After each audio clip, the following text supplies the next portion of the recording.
On July 25, 2026, at OROTQR 17 hours local time, the Wildberries fulfillment complex at Podolsk, 140,000 square meters of climate-controlled logistics infrastructure across 17 hectares south of Moscow, was 41 minutes away from burning.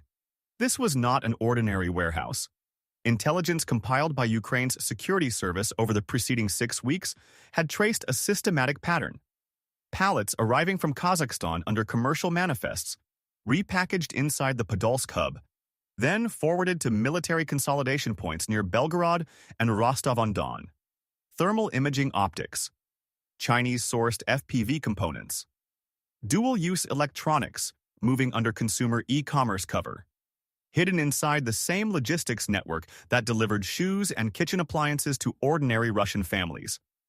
The Russian logistics commander responsible for Podolsk believed the civilian cover was impenetrable. He had never imagined Ukraine would strike a shopping company. He had 41 minutes to find out how wrong that was. 2 UJ-26 Beaver long-range strike drones lifted off from a concealed forward launch site in Sumy Oblast at 01:36 hours, climbing to a cruise altitude of 650 meters before leveling off and turning northeast. They were already closing in on the outer edge of the Moscow air defense zone when the warehouse shift supervisor at Podolsk was pouring his third cup of coffee. The Podolsk strike was the third in 6 days. 2 previous Wildberries megahubs had already burned, one in Elektrostal, one in Mytishchi, erasing an estimated $190 million in Russian logistics infrastructure. But Podolsk was the largest, the most strategically significant, the one the SBU dossier had flagged weeks earlier as the primary transshipment node for dual-use military imports flowing in from Central Asia. Ukraine's planners had not chosen these targets by accident. They had followed the supply chain backward from the front line to its source. The Podolsk complex sat 38 kilometers south of central Moscow, flanked by the M2 Crimean Highway and the Simferopol rail corridor. Its receiving bay alone covered 12,000 square meters. On the night of July 25th, that receiving bay held over 4,000 pallets of consumer electronics, power tools, and, according to SBU source reporting corroborated by satellite imagery cross-referencing, a consignment of lithium-ion battery modules compatible with Chinese-origin FPV drone airframes, along with sealed crates logged in the manifest as industrial optical components. What's striking about this case is not just the military logic, it's the audacity of the concealment. Russia had turned its largest civilian e-commerce platform into a military supply conduit, betting that the brand recognition of a shopping company would function as camouflage. Wildberries is the Amazon of Russia. It is everywhere. It is ordinary. And that ordinariness, in the judgment of whoever approved this arrangement, was supposed to be its armor. Ukraine's intelligence community had other ideas. The SBU had been watching the Podolsk hub since early June. What flagged it initially was an anomaly in shipping weight data, harvested from open customs declarations filed with Kazakhstan's border authority. Containers listed as carrying consumer electronics were arriving 18 to 23% heavier than their declared contents would account for. A small discrepancy, the kind a routine customs check would never catch. But for an analyst running pattern recognition algorithms across 6 months of cross-border freight data, it was worth pulling. I spent time working through what the public record shows about this intelligence thread, and one detail kept standing out. The weight anomaly first appeared not in Russian customs data, which is largely opaque, but in Kazakhstan's export declarations, which are partially accessible through bilateral trade reporting mechanisms. Ukraine's intelligence services had found the seam in the system and been quietly exploiting it for weeks before the first drone left the ground. Route selection for the Podolsk strike required solving a problem that had constrained every previous deep strike mission against Moscow Oblast targets, the Panzer S-1 belt. Russia had positioned a ring of Pantsir systems at distances of 60 to 90 kilometers from the capital's center, creating overlapping radar coverage across most conventional approach vectors. Each Pantsir S-1 carries a detection radar effective to 36 kilometers and a kill envelope extending to 20 kilometers against aerial targets flying above 15 meters altitude. Against a drone flying a conventional straight-line approach at medium altitude, the system is formidable. against a drone flying a terrain-following profile through river valleys and industrial zones, substantially less so. The mission planners selected an approach corridor running southwest to northeast along the Pakra River Valley, where the radar signature of the industrial landscape, power lines, factory structures, freight rail gantries, creates consistent ground clutter that degrades Pantsir acquisition performance. The two UJ-26 Beavers would fly at 85 meters above terrain, never climbing above the local radar line of sight, using the valley's natural geometry as a shield for the final 90 kilometers of flight. The UJ-26 Beaver is a Ukrainian-developed fixed-wing one-way attack drone with a reported operational range exceeding 1,000 kilometers on internal fuel. It is a turboprop-powered airframe, roughly 3.8 meters in wingspan, cruising at approximately 170 kilometers per hour at altitudes between 50 and 800 meters depending on mission profile.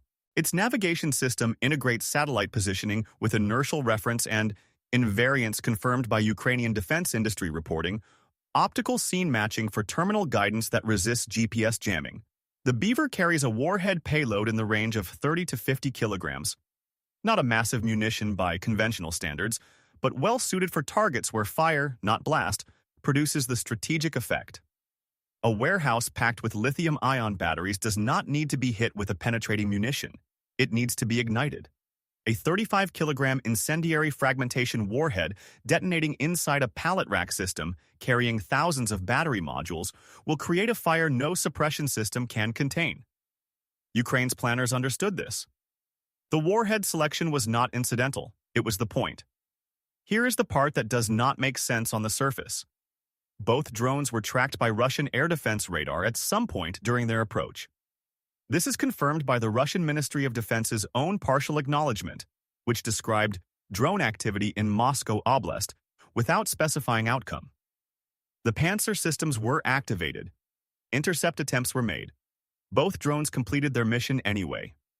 The answer lies in what happened at the 47-kilometer mark from the target, at approximately 02:04 hours local time.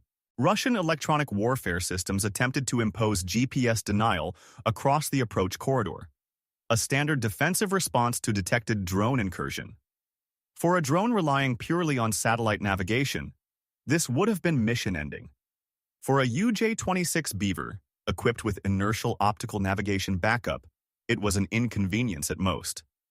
The drone's onboard system registered the GPS signal degradation, switched to inertial dead reckoning, cross-referenced against preloaded terrain maps, and continued on course. The ECM environment that was supposed to be the last line of defense became irrelevant. Put yourself in the position of the Pantsir battery commander at 02:11 hours, watching a contact appear and disappear on radar, tracking something flying at 85 meters through an industrial valley, with GPS denial active and the contact apparently unaffected. The radar return was marginal. The track was intermittent. The system had seconds to classify and engage before the geometry made a shot impossible. That operational reality was not an accident. Ukraine's mission designers had engineered the flight path to exploit every known weakness in the Pantsir engagement sequence at once.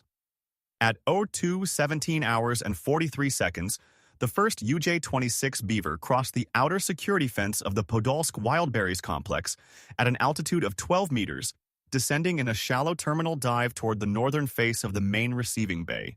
The optical terminal guidance system, drawing on imagery loaded before launch, identified the large roll-up freight doors as the aim point. The drone impacted 2 meters above the door sill, detonating inside the receiving bay structure. 7 seconds later, the second drone struck the loading dock adjacent to the battery component storage area. The initial blast damage was substantial but not catastrophic. What followed was something else. The lithium-ion battery consignment ignited within 90 seconds of the initial impact. Lithium battery fires are chemically self-sustaining. They cannot be extinguished with water.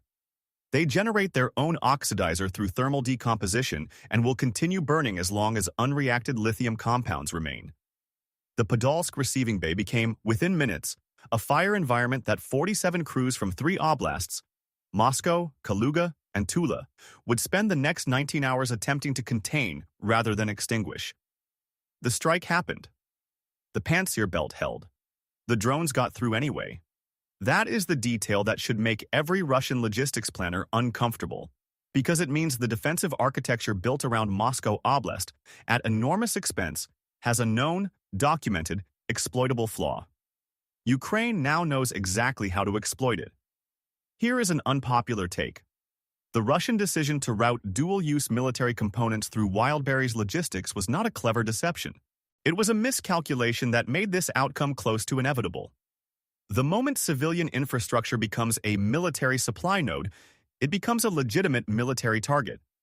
Ukraine's planners did not invent this logic. It is codified in international laws of armed conflict. The Podolsk strike was not an attack on a shopping company. It was a precision strike on a military transshipment node that happened to have a corporate logo on the side.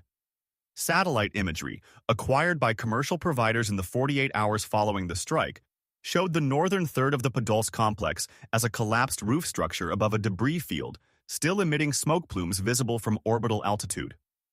The receiving bay was gone. Two adjacent sorting halls had sustained fire damage from radiant heat transfer through the shared wall. The eastern loading dock showed what analysts described as a secondary collapse consistent with prolonged high-temperature exposure of steel structural members. Russian state media initially reported a technical fire at an unspecified logistics facility south of Moscow.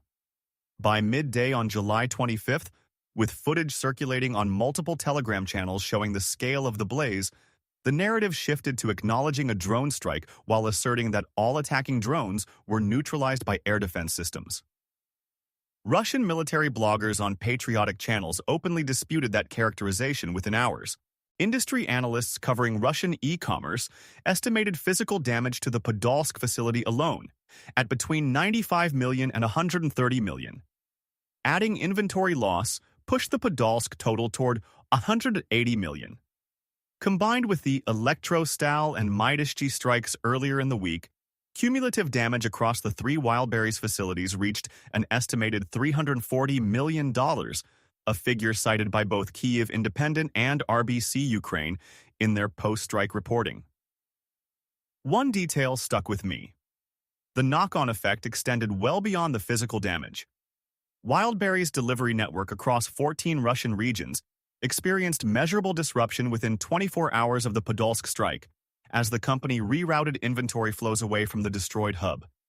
Customer complaints about empty delivery lockers and multi-week backlogs flooded Russian consumer forums.